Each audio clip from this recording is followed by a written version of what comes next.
Life is never so cut and dry. History is made from a series of unexpected events. Nothing can be planned. It had appeared to be a normal scene. A happy couple pleased with the birth of their firstborn, a son. The father's prayers had been answered. He had a boy. It didn't matter to her whether it was a boy or a girl. Motherhood had been her dream for as long as she could remember. But there was something different about this child. They both knew it, but never shared their thoughts. And even the child knew that his life would not be normal.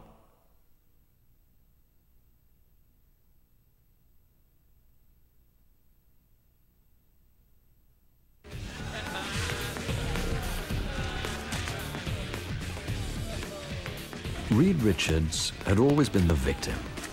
In every school, every bully chose Reed as his personal scapegoat for the miseries in life.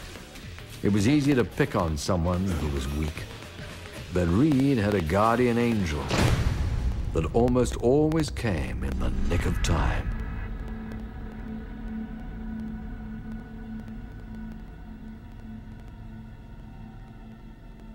Ben Grimm didn't like bullies.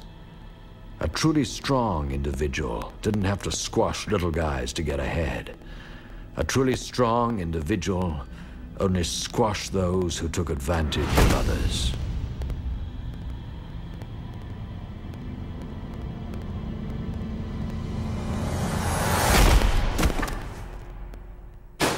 Once again, Reed had been saved by his friend. It was humiliating how many times Ben had to come to his rescue.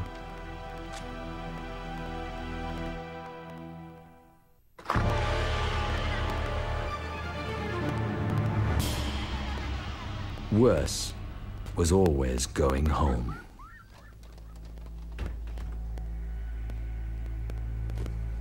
Reed's father was disappointed in the way his son had grown up. This was not the boy he wanted. Instead, his father took a shine to Ben.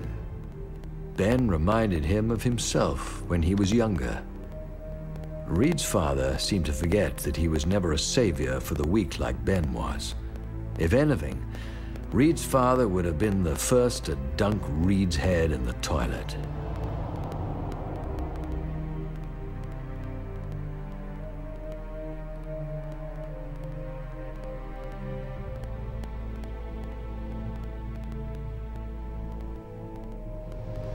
It was difficult for Reed to listen to his father praise Ben. Whenever his father spoke to him, he always had a different tone in his voice. He was always upset over something, the way Reed talked or what he said. He hated how Reed dressed. He didn't like the books he read. He didn't understand why Reed never wanted to watch football or basketball with his old man. It all amounted to the same thing. Reed was not the son he wanted.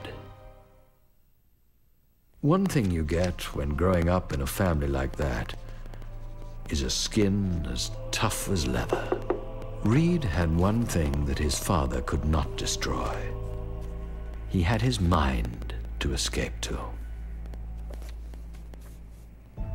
His mother understood him better than he understood himself.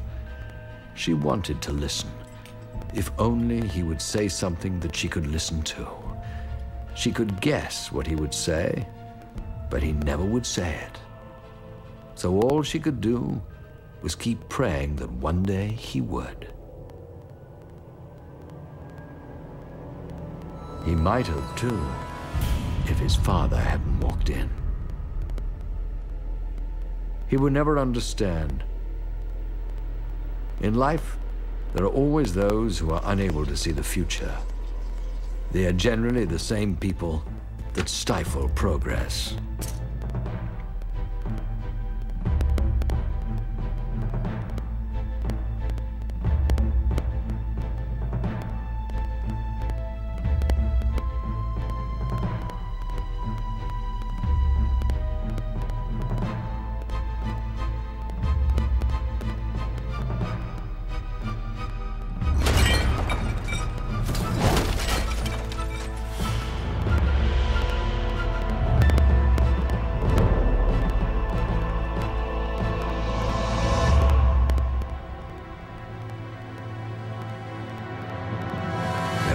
to say, what words from his mother would ever...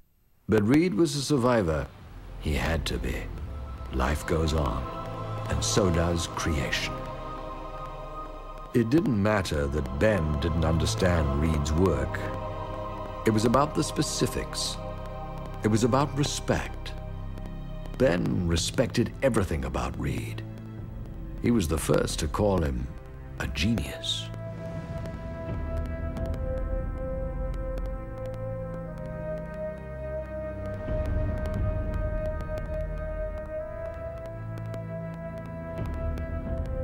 Ben took everything with an open mind. It was in his nature to observe everything about a given situation first before making a comment or getting involved in it.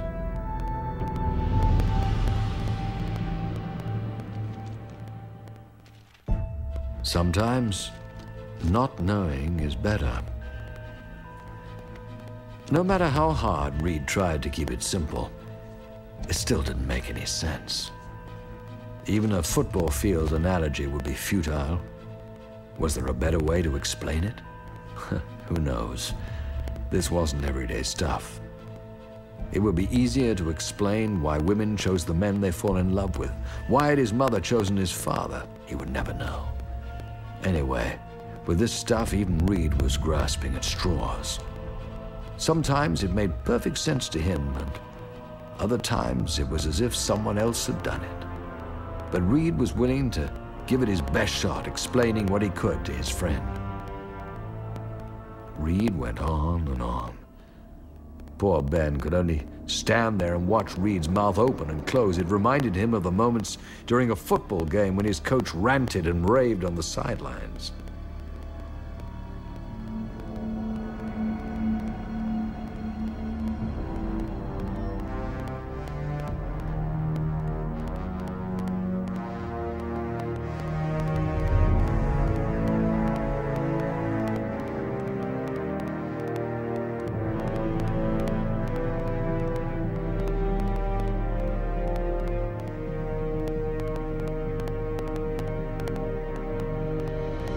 Ben must have missed that class. If Ben ever felt something all around him, it was time for a shower.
Finally, there was something tangible for Ben to grasp.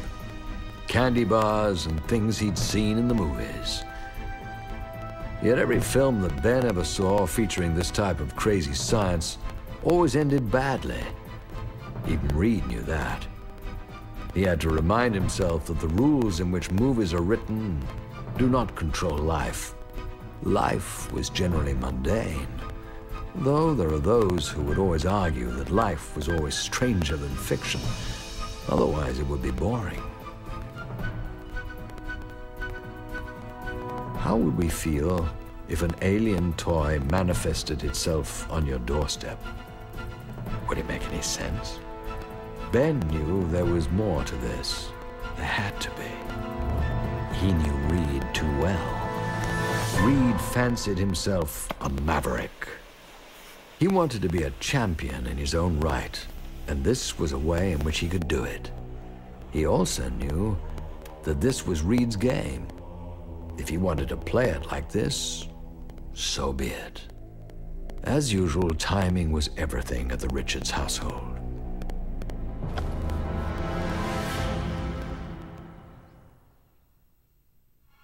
Interruptions always came at the worst moments, always catching Reed off guard.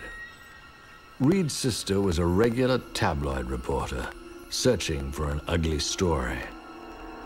And she loved playing the true blonde. She was a natural. The thing with Enid was she was like most women. She never took no for an answer. If she wanted something, she was going to have it at any cost. Reed hated being told what he could and could not do, especially when it involved blackmail from his little sister.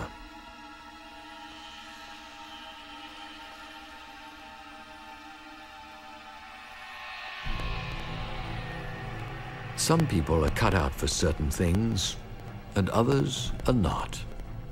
Everyone has their specialty. Understanding quantum mechanics was not a highlight in Ben's life, nor was memorizing offensive plays and the importance of a linebacker on Reed's must-do list. But that's why they were great friends. They didn't need to see eye to eye. They learned from each other.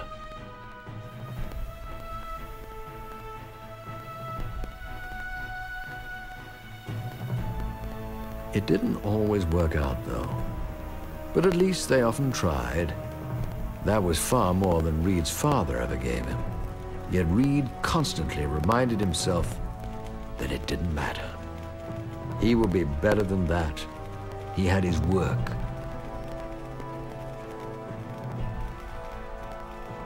It was difficult for Reed to sleep at night. His mind was always buzzing with numbers and experiments.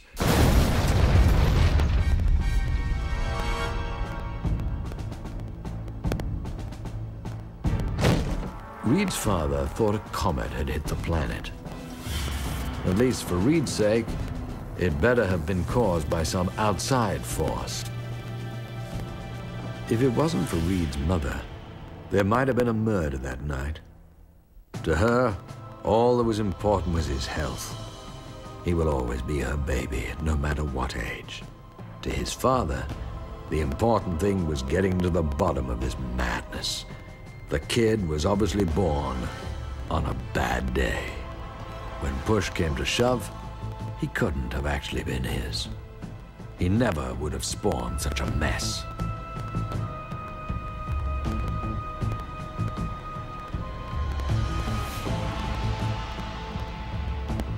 It was easier for his father to yell than to listen.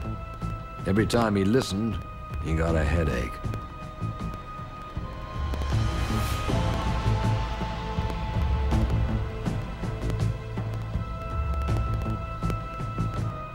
But as I said before, his mother wanted to listen.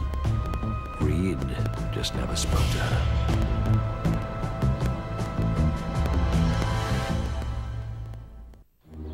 There was only one thing Reed lived for, and that was science.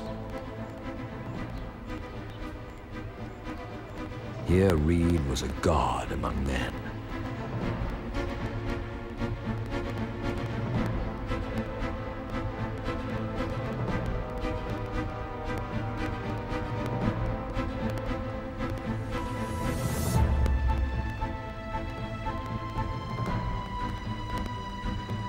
Reed was well beyond the other students. They were obsessed with the way magnets worked or bought home science kits from electronics stores for 2 weeks' allowance. He wasn't the best public speaker. He had to stay glued to his notes or he couldn't talk.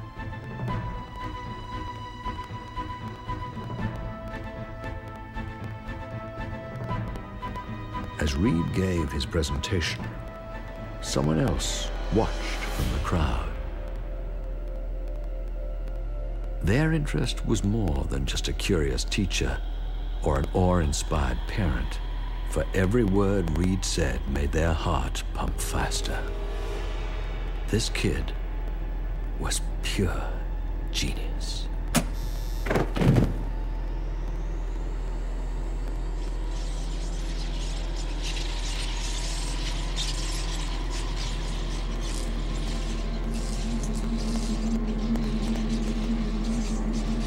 And within that split second, Reed would never be bullied again.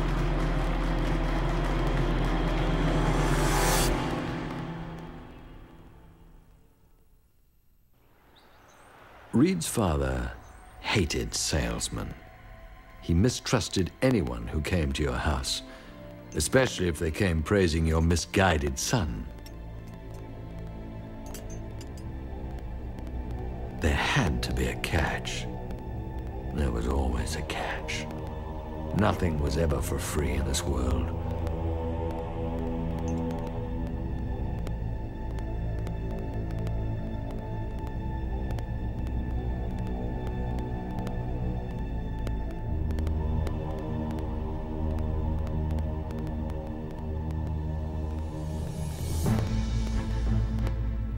That was the way his father lost his money, and his father's father lost his money. It was not going to happen again, especially from some wannabe hotshot in a beret.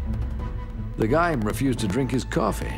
What the hell was wrong with his coffee? How come his coffee isn't good enough for him, but his son is? Go figure.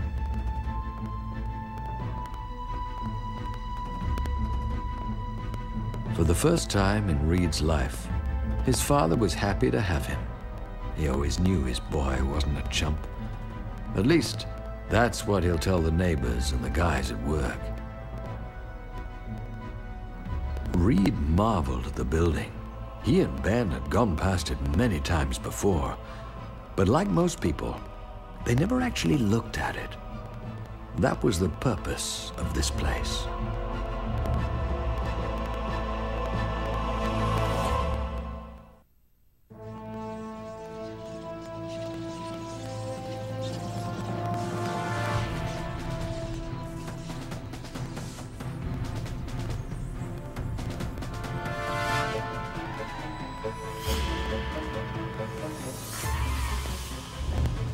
Reed was awestruck by his reception.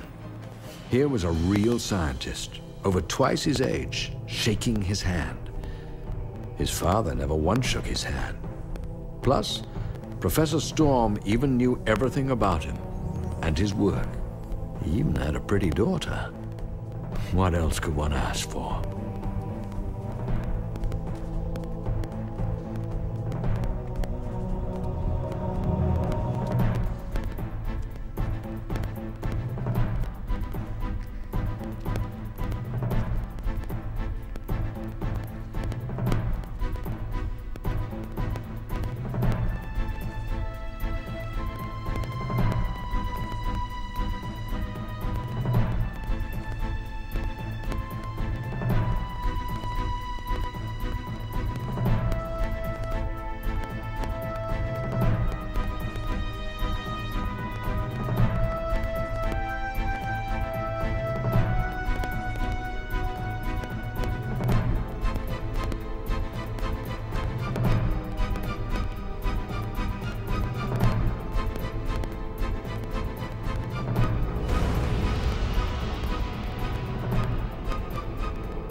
This was the greatest day in Reed's short life.